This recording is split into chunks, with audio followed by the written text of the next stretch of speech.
Welcome to Not Milk Never Milk. Subscribe if you're lactose intolerant. You begin by launching Visual Studio Code and opening the folder that contains your project.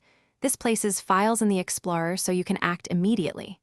Once done, install only the extensions you need, such as Git, language support, and a formatter to keep performance fast. Make sure the bottom status bar shows the correct interpreter or node version so debugging and linting will work. If extensions prompt for workspace settings, accept them selectively to match your project. You now edit and run code using keyboard shortcuts and the command palette to speed workflows. Split the editor and use multi-cursor for repetitive edits.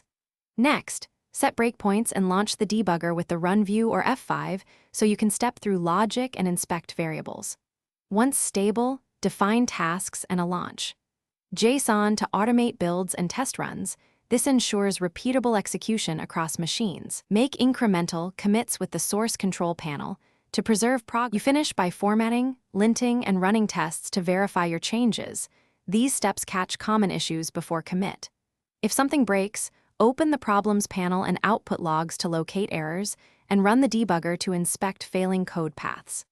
As a key troubleshooting tip, restart the VS Code window or disable recently added extensions to see if an extension caused instability. This isolates the problem quickly. Finally, push your branch to remote and create a short PR for review.